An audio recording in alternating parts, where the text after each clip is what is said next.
Aries.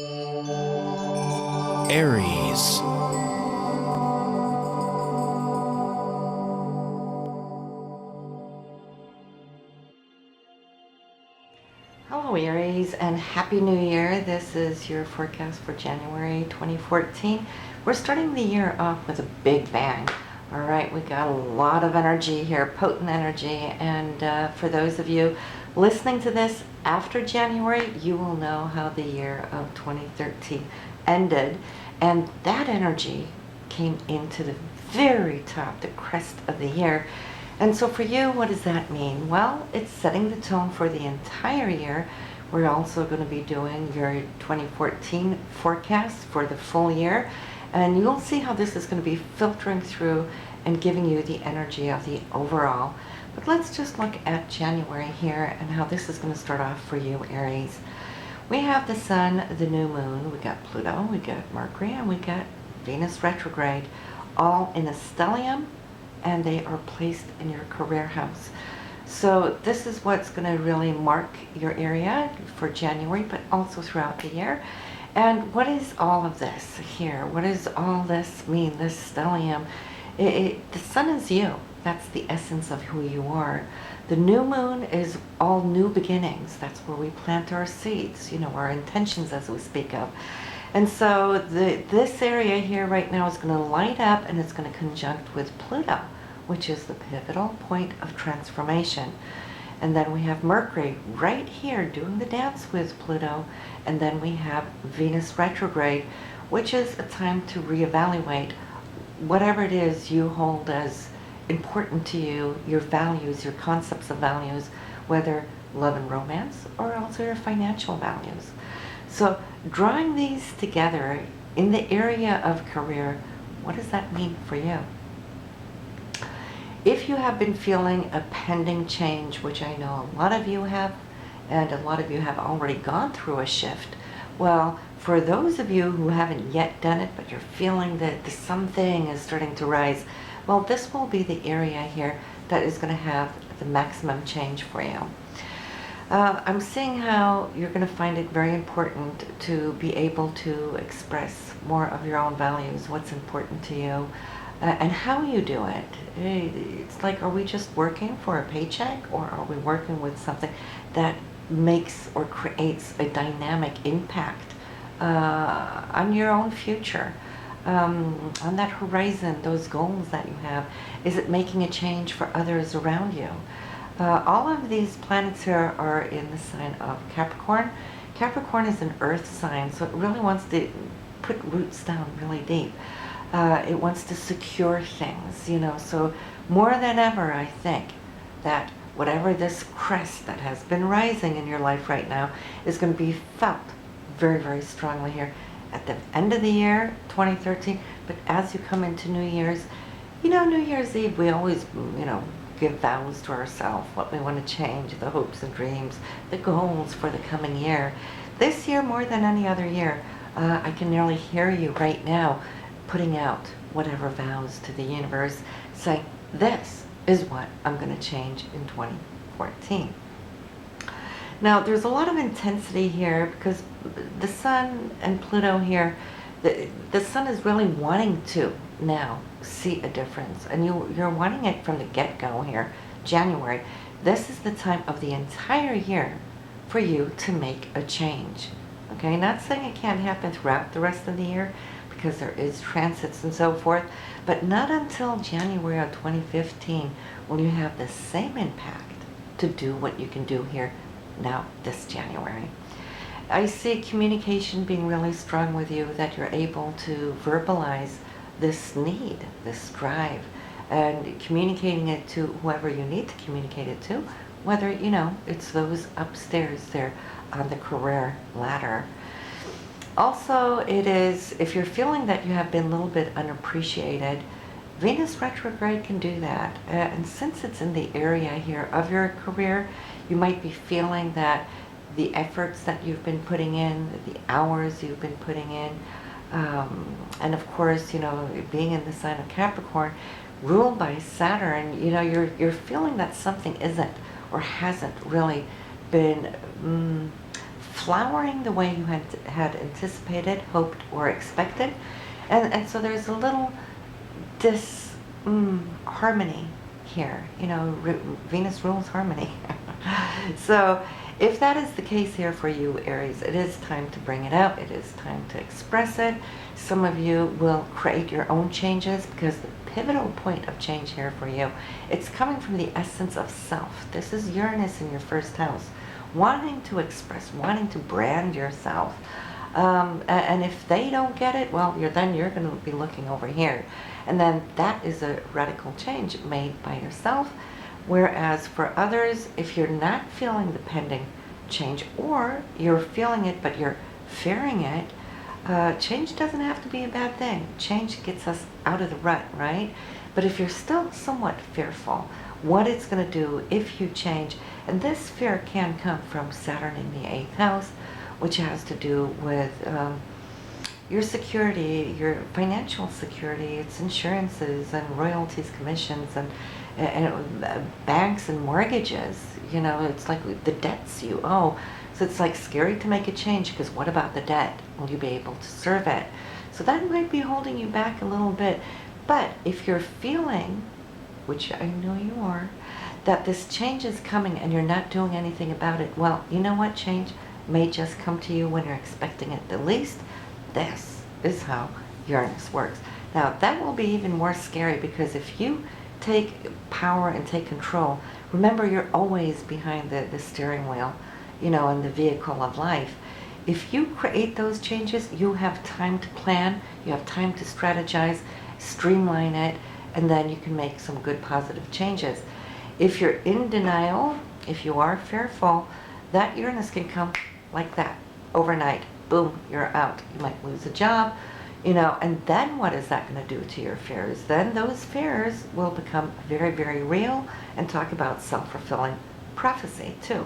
So just be aware. Change is coming, but it's all for the better, though. It's getting you out of here, picking you up, putting you down here, so you can become even more of who you are, and to bring forward to the world this incredible energy and this inventiveness that you have here, Aries. You know, right now you're really thriving. You're thinking outside of the box. Your concepts are kind of growing. They're more future oriented. So I would say that yes, you're ready. You're ready for change.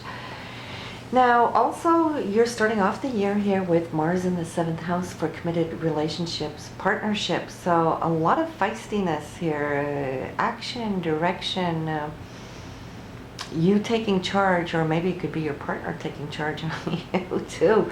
Yeah, anybody that you work very closely with, one-on-one, okay, where you're sharing the day-to-day thing. Well, this is where January is really going to focus a lot of energy. And then I'm seeing here, let's go back to the whole career thing. That's up there in the 10th house, okay? But you're between a rock and a hard place too, because some of you might even also not just be thinking about creating change in the career field, but it's also affecting where you live, how you live. Some of you might even be contemplating a long distance move. Jupiter in your 4th house, and Jupiter currently still retrograde, so now you're rethinking some plans that you might have had a little bit earlier here on, you know, spring, summer, coming into the fall, that it kind of stopped up, but now you're reevaluating. So whatever changes here, it's in the axis of career and home, all right? And then I'm seeing where you're wanting, needing, or even trying to get a little bit more liberation is between yourself, perhaps, and your partner. I'm not saying that you want away from your partner, but you might be needing just a little bit more space, because you've got so much going on, and you're wanting this understanding from your partner that this is where, you know, you're at work right now. You're constantly at work in your head, thinking and overthinking. And of course here, throughout November, when Mars was going through Virgo, and also into December here, well, that gave you a whole lot of chance to, you know, be analytical about it, think about it, think it thoroughly through, which Virgo does. So now that all that has been kind of set, all your ducks in a row, now it's more so, okay, how do I balance this? And how do I tie in my love life to these impending changes? Especially if home is in the picture, where there's a move involved. It's all okay if it's like inside the city, you still have your relationships. But for those of you thinking that you might have to relocate to another part of the country, what is that going to do to your relationships? Unless, of course, you're married and your partner follows along. But this might create a little, also, I'd like to say, insecurity, but only for a while, until these deeper changes set root, okay? And just be sure that you have very open conversations with your partner about this, if this should be the very case here for you. So let's look at what is coming up here for you. January 1st, Sun and Pluto, they're conjunct. So powerful energy here. And you're feeling it. As those rockets are going off up there in the sky, you're feeling that this year, 2014, is going to have a major impact, and it will, on you personally, because Pluto is in your midheaven. You have Uranus on your rising. This is, this incredible square, which is creating the need for internal change. So you'll see that coming. And then we also have the Sun square Mars here, January 3rd. So it's still close enough on New Year's Eve. So New Year's Eve will be like this. Mars and Uranus are at odds with each other. They're opposed to one another. It's still just a couple, little tiny star degrees apart, but they're still in this opposition. So, bring Pluto, Mars, and Uranus together in not too happy aspects. Well, New Year's Eve might be a little difficult. May not be what you have expected. Some of you, if you're thinking that this is going to be the big night, maybe for engagement, which it is for a lot of people here in the States, well, don't get disappointed if that doesn't happen. It's not really the most romantic nights of all. In fact, it's just going to be somewhat of a difficult night where people might be a little tense, a little argumentative, which Mars can be. Especially, be careful, because Mars is opposing Uranus, which means that if you get into a disagreement, argument, Uranus can make it very easy for one of you to just split off and be gone. So, lay low here first few days. I'd say the whole first week, okay, of January. Then you can bring things back into the talks on the 6th, when Mercury and Saturn, they're more in harmony. You can talk about what went on in this last week from New Year's Eve and through up to the 6th. And Mercury is also conjunct Venus here. So if something happened and you haven't been talking since, this would be the couple of days, the 6th and 7th, to realign yourself and then create a bridge of communication. Try to heal some of what did take place and explain exactly where you were coming from and what your intentions were. And remember, intentions there on New Year's Eve as well, right? Mars may not really figure it all out right away, even though Mercury and Venus are trying to communicate it. Mars is still somewhat opposed and a little headstrong, bullheaded, square Jupiter here, so it's still trying to really pinpoint the bigger picture. That it's not just to say, I'm sorry what happened on New Year's Eve and then let's forget it. Jupiter's trying to say, I want to look at this overall picture, because if this has been a trend, and we know the autumn hasn't been the easiest of planets. Things started ruffling your feathers there in October and kind of doing this in November for truce and finding a middle ground, just to have things, these deeper emotional aspects that kind of start surging up again there in December, and then oops, right? So Jupiter's trying to get an overall view. How can we settle this, if it can be settled? Because, we're looking down the road an entire year, 3 years, 5 years. Do we want to continue to have these disagreements, okay? Venus here on the 11th, okay? Mars and Jupiter did its work on the 8th. On the 11th, there's new talks coming in here of matters of the heart, and trying to find, once again, middle grounds or new grounds.